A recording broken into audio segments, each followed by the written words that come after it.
Hello दोस्तों, भानीराम डाल YouTube channel में आपका एक बार फिर से स्वागत है। जस्ट एक पीछे वीडियो में मैंने 2013 का सुपरवाइजर का पेपर जो अपलोड किया था सॉल्यूशन के साथ, वो 2013 में जो पहला पेपर हुआ था और जो लीक हो गया था वो पेपर था।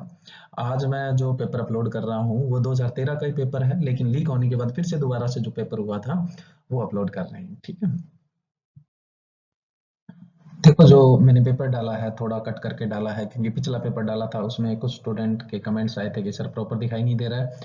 तो मैंने थोड़ा टेक्स्ट साइज बड़ा करने के लिए इसको कट करके डाला है। तो नंबरिंग का थोड़ा सा ध्यान रखना, नंबरिंग आगे पीछे रहेगी इसकी। सबसे पहला क्वेश्चन है, कम क्षेत्रफल में चावल की नर्सरी तैयार करने के लिए उपयुक्त विधि होती है डेपोंग विधि। डेपोंग विधि जो फर्श पे अपने धान की पौध तैयार करते हैं वो होते हैं, जब अपने क्रॉप पढ़ेंगे उसके अंदर बात करेंगे। शुगर केन में जो गन्ना में प्रयुक्त शुगर शब्द है, सेकेंड शब्द है वो संस्कृत भाषा का शब्द है। उसके बाद 43 नंबर क्वेश्चन देखो, पूसा जायंट किस फसल की महत्वपूर्ण किस्म है? बरसीम की। नेक्स्ट 44 नंबर क्वेश्चन, जैविक मृदा में जैविक पदार्थों की मात्रा होती है 20% से अधिक। यानी जिन मृदाओं में 20% से अधिक कार्बनिक पदार्थ पाया जाता है वो कार्बनिक मृदा या जैविक मृदा, और जिन मृदाओं में 20% से कम कार्बनिक पदार्थ पाया जाता है उसको बोलते हैं खनिज मृदा।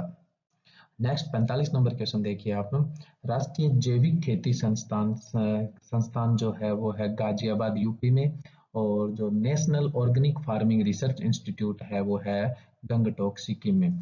तो यहाँ पे जो क्वेश्चन है उसमें पूछा है नेशनल ऑर्गेनिक फार्मिंग इंस्टीट्यूट पूछा है, वो कहाँ पर है? गाजियाबाद यूपी के अंदर है। और अगर आपसे पूछ लिया जाए कि national organic farming research institute कहाँ पर है, तो ये है गंगटोक सिक्किम के अंदर। नेक्स्ट अपने बात करें, चूहा नियंत्रण के लिए 1 किलोग्राम विष चूहा बनाने के लिए जिंक फास्फाइड की कितनी मात्रा आवश्यक होती है? वैसे 25 होती है, जो सक्रिय होता है जिंक फास्फाइड वो 25 होता है, लेकिन इसमें ऑप्शन है 20, 40, 125 और 200। तो इस हिसाब से राइट कौन सा होगा? 20 ग्राम राइट होगा। नेक्स्ट 47 नंबर क्वेश्चन देखिए, सूखे से प्रभावित क्षेत्रों के लिए ज्वार की उपयुक्त किस्म है, तो वो है CSV 17। सूखा प्रभावित क्षेत्रों के लिए है CSV 17, option number 3। Next 48 number question देखिए, वर्ष में 2011-12 के अनुसार दलहन उत्पादन में राजस्थान का भारत में स्थान था तीसरा, और वर्तमान में भी कौन सा स्थान है? तीसरा स्थान ही है। ये जो पेपर है इसमें देखो, पहले क्वेश्चन नंबर 41, 42 फिर 45 है, वो कट किया इस वजह से, तो 43 दूसरी साइड है, वो थोड़ा सा आप ध्यान रखते हुए पढ़ना। अब देखिए 49 नंबर क्वेश्चन, ये थोड़ा सा लेवल से ऊपर का है, लेकिन जब भी अपने जैव उर्वरक करेंगे, बायो फर्टिलाइजर करेंगे, तब उसके अंदर बात करेंगे। अभी यहाँ पे सॉल्यूशन बता देता हूँ मैं। जैव उर्वरक मानकों के अनुसार राइजोबियम जैव उर्वरक में बैक्टीरिया के CFU की संख्या प्रति ग्राम वाहक सामग्री में कितनी होनी चाहिए? तो इसका राइट आंसर रहेगा 3 नंबर, 1 × 10⁻⁷ CFU प्रति ग्राम। नेक्स्ट अगला 50 नंबर क्वेश्चन है, नासी जीवी द्वारा होने वाले सकल फसल नुकसान में सबसे ज्यादा जो होता है वो नुकसान होता है खरपतवारों से। खरपतवारों से जो नुकसान होता है वो नुकसान लगभग 33% तक होता है। जो नाशक जीवी यानी पीड़क, जो पीड़क होते हैं, पीड़क या नाशक जीवी क्या क्या होते हैं? पीड़क होते हैं जो किसी फसल को नुकसान पहुंचाते हैं, उनको क्या कहते हैं? पीड़क। चाहे वो कीट है, चाहे वो पशु है, चाहे वो चूहे है, चाहे वो खरपतवार है। तो सबसे ज्यादा खरपतवारों से नुकसान होता है 33%। उसके बाद दूसरे नंबर पे आपको मिलेगा डिजीज, बीमारियां, जिनसे नुकसान होता है 20%। तीसरे नंबर पे मिलता है आपको कीट, जिनसे नुकसान होता है 20%। उसके बाद आपको मिलता है भंडारित कीट जो 7% नुकसान पहुंचाते हैं। और उसके बाद सबसे लास्ट में नंबर आता है चूहों द्वारा 6%। अब बाकी जो छुट फुट के बच गए हैं नुकसान करने वाले, उनसे नुकसान होता है 8%। तो इस 50 नंबर क्वेश्चन में राइट क्या होगा? खरपतवार। देखो आपसे पूछ ले, जो पीड़क होते हैं वो क्या होते हैं? जो फसल को नुकसान पहुंचाते हैं उनको अपने क्या बोलते हैं? पीड़क बोलते हैं। नेक्स्ट है 51 नंबर क्वेश्चन देखो, चने की उत्पत्ति स्थान अफगानिस्तान होता है, लेकिन अफगानिस्तान ऑप्शन में नहीं है, तो अफगानिस्तान कौन से एरिया में पड़ता है? दक्षिणी पश्चिमी एशिया में। तो इसका राइट आंसर क्या होगा? दक्षिणी पश्चिमी एशिया। सामान्यतः माइक्रो जल ग्रहण का क्षेत्रफल होता है 100 से 1000 हेक्टेयर होता है। ये जो अपने जल संरक्षण करते हैं उसके लिए वाटर शेड बनाते हैं, उनका एरिया है। अगले पेज में भी 4-5 कैटेगरी है जिनका मैं अभी आपको बताऊंगा। नेक्स्ट है 53 नंबर क्वेश्चन। मृदा में सूक्ष्म जीवों की संख्या का सही क्रम है। मृदा में सबसे ज्यादा पाया जाता है बैक्टीरिया, उसके बाद एक्टिनोमाइसीट्स और फिर पाए जाते हैं फफूंद और फिर पाए जाते हैं अन्य। तो 53 नंबर क्वेश्चन का राइट क्या होगा? 3 नंबर राइट होगा। सबसे ज्यादा बैक्टीरिया, दूसरे नंबर पे एक्टिनोमाइसीट्स और तीसरे नंबर पे फफूंद और जो बच के वो चौथे नंबर पे। नेक्स्ट है 54 नंबर। परीक्षण के लिए मृदा नमूने के में मृदा कणों का आकार होना चाहिए। देखो मृदा 2 mm से छोटे कण होते हैं, वही मृदा होती है, तो 2 mm से छोटा ही होना चाहिए। तो 54 नंबर का राइट कौन सा होगा? 1 नंबर, यानी परीक्षण के लिए मृदा नमूने के मृदा कणों का आकार होना चाहिए 2 मिलीमीटर से कम होना चाहिए। नेक्स्ट है केंद्रीय बरानी कृषि अनुसंधान संस्थान, जो पीछे अपने 2013 का पेपर लीक जो डाला था मैंने, उसमें भी ये क्वेश्चन था। तो ये कहाँ पे है? हैदराबाद में, करीडा जिसको बोलते हैं, central research institute for dryland agriculture जो है वो कहाँ पर है? हैदराबाद में है। नेक्स्ट अगला क्वेश्चन है, कपास में बोलवर्म नियंत्रण के लिए फेरोमन परपंच, जो फेरोमन ट्रैप होते हैं, वो बीज अंकुरण के कितने दिन के अंदर प्रयोग करनी चाहिए? कितने दिन के बाद प्रयोग करने चाहिए? 21 दिन के बाद प्रयोग करने चाहिए और 45 दिन से पहले पहले कर लेने चाहिए। तो इसका राइट आंसर होगा 2 नंबर, दूसरा आंसर राइट है। पीछे जो 52 नंबर क्वेश्चन था उसमें माइक्रो वो सॉरी जल ग्रहण जो वाटर शेड है उसका एरिया पूछा गया था ना। उसमें एरिया क्या पूछा था? माइक्रो वाटर शेड कौन सा होता है? तो 100 से 1000 हेक्टेयर का होता है। ये 5 कैटेगरी होती है। मिनी वाटर शेड होता है 1 से 100 हेक्टेयर में जल संग्रहण करते हैं, वो एरिया। माइक्रो वाटर शेड होता है 100 से 1000 हेक्टेयर से जो जल संग्रहण करते हैं, वो एरिया। और मिली वाटर शेड होते हैं, मिली वाटर शेड होते हैं 1000 से 10,000 हेक्टेयर से अपने जल संग्रहण करते हैं वो। और सब वाटर शेड होते हैं 10,000 से लेकर 50,000 हेक्टेयर तक के। और मैक्रो यानी बड़े वाटर शेड होते हैं 50,000 हेक्टेयर से ज्यादा का क्षेत्र। तो ये 5 कैटेगरी होती है जल संग्रहण करने की। 1 किलो सोयाबीन से कितना सोया दूध तैयार किया जाता है? तो 7.5 किलो तैयार किया जाता है। तो यहाँ पर राइट ऑप्शन कौन सा होगा? 6 से 8 किलो, यानी चौथा ऑप्शन राइट है। 58 नंबर क्वेश्चन देखिए, वर्ष 2011-12 के अनुसार तिलहन उत्पादन में राजस्थान का भारत में स्थान था दूसरा, और आज भी कौन सा है? दूसरा स्थान ही है। नेक्स्ट 59 नंबर क्वेश्चन देखिए, कृषि सस्य जलवायु क्षेत्र में पौध वृद्धि काल की उपयुक्त गणना के लिए वर्षा तथा अधिकतम वाष्पोत्सर्जन के अलावा अन्य मुख्य कारक कौन सा होता है? मृदा में नमी भंडारण क्षमता इसका मुख्य कारक माना जाता है। तो 59 का चौथा। मृदा में गैसीय जल का वायुदाब पर होता है, तो ये होता है -31 से लेकर 31 वायुमंडलीय दाब से लेकर 1/3 वायुमंडलीय दाब पर। तो यहाँ पे 1/3 को सोल्व करके लिखा हुआ 0.33। तो राइट आंसर होगा यहाँ पे 0.33 से लेकर 31 वायुमंडलीय दाब तक, यानी तीसरा ऑप्शन। नेक्स्ट 61 नंबर क्वेश्चन देखिए, आम की बीज रहित किस्म कौन सी है? वो है सिंधु।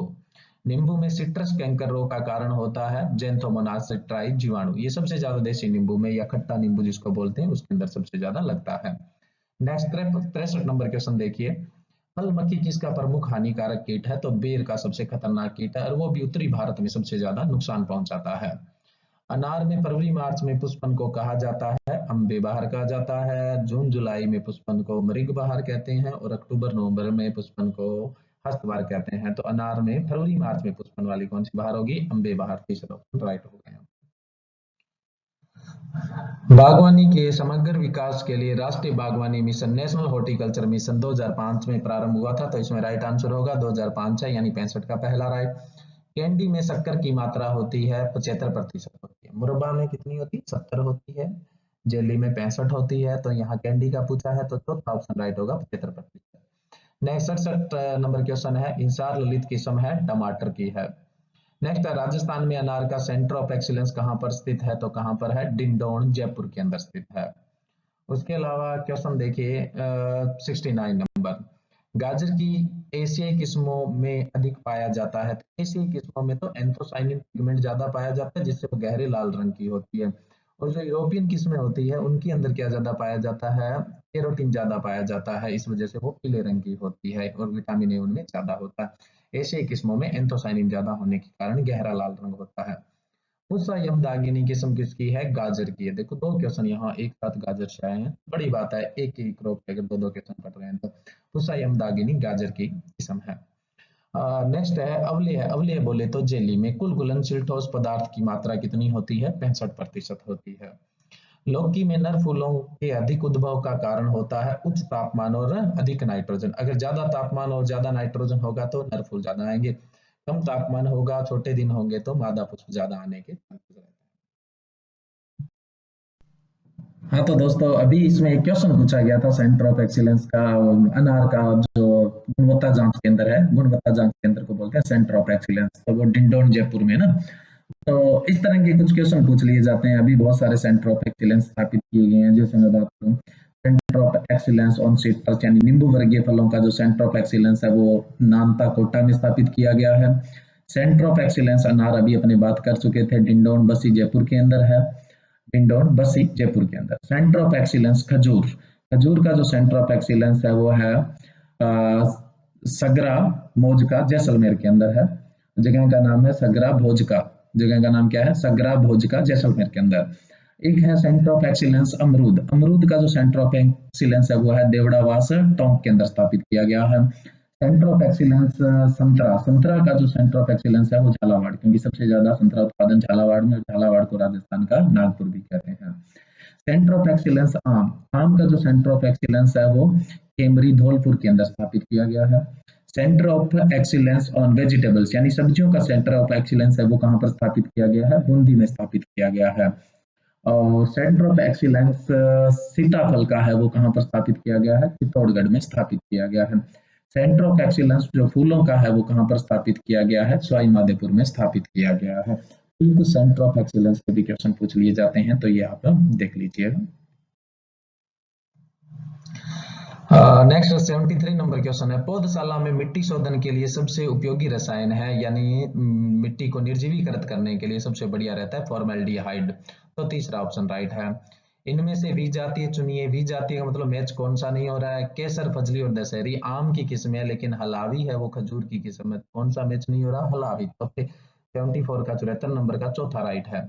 73 नंबर क्वेश्चन देखिए, आम की किस किस्म में उत्तक विकृति अधिक पाई जाती है, अल्फांजो में पाई जाती है, और सबसे ज्यादा निर्यात भी यही की जाती है। उत्तक बोले तो स्पॉन्जी टिश्यू।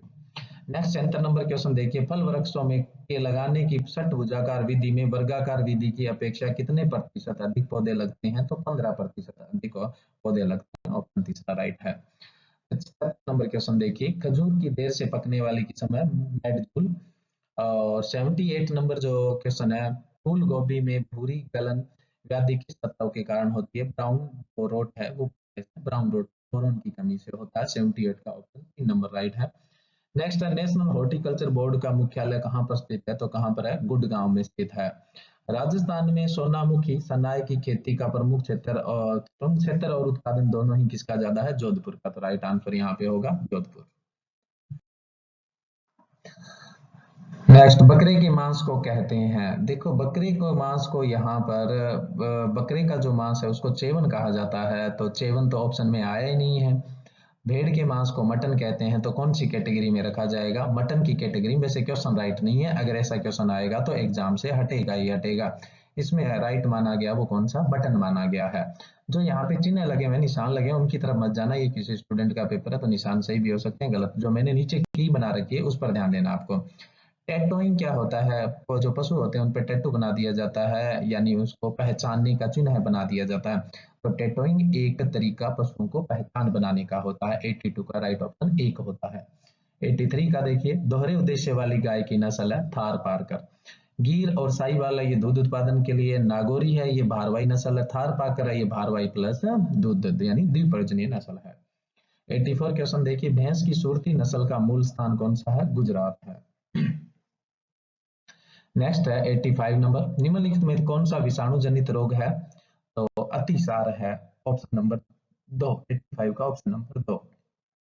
रानीखेत रोग संबंधित है, इससे संबंधित है, सभी जानते हैं, कुकुट से यानी मुर्गियों से संबंधित है।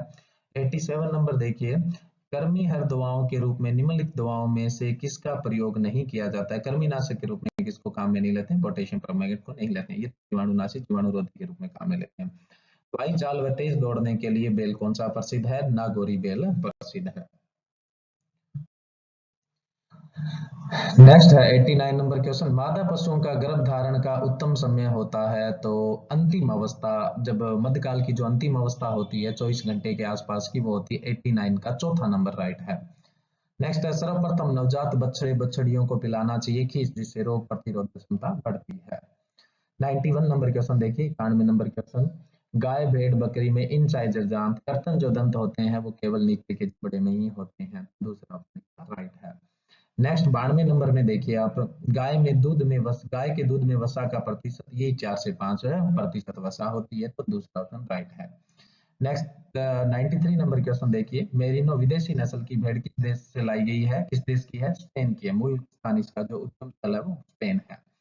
नेक्स्ट 94 नंबर क्वेश्चन देखिए, हमारे देश में पशु प्राय किन कारणों से मरते हैं, तो असंतुलित व अल्पाहार के कारण भी मरते हैं, दवा व चिकित्सा के अभाव से भी मरते हैं, और परजीवियों के प्रकोप से भी मरते हैं। तो ऑप्शन राइट होगा इसका उपरोक्त सभी। नेक्स्ट 95 नंबर क्वेश्चन, टोकर कैन्युला किस रोग से संबंधित है, तो ये आफरा से संबंधित है, यानी टिम्पेनाइटिस से संबंधित है। टिम्पेनाइटिस आफरा एक रोग है, आहार जनित रोग है। आहार के उथल पुथल खाने से क्या हो जाता है, आफरा आ जाता है। नेक्स्ट है कुकुट पॉक्स, फाउल पॉक्स जनित है, यानी किससे ये रोग होता है, तो ये होता है विषाणु जनित रोग है। कौन सी भैंस में सींग छोटे व जलेबी के आकार के होते हैं, तो मुर्रा के अंदर होते हैं, ये मुर्रा की पहचान है। 99 नंबर क्वेश्चन, पशुओं में आंतरिक परजीवी मारने के लिए कृमिनाशक दवा पिलानी चाहिए, तो साल में 2 बार पिलानी चाहिए। दूध दोहने की सर्वोत्तम विधि होती है पूर्ण हस्त दोहन विधि, सबसे बढ़िया होती है। हाँ तो दोस्तों, अगर आपको मेरे वीडियोस पसंद आ रहे हैं तो सब्सक्राइब कीजिए, लाइक कीजिए, शेयर कीजिए। Thank you.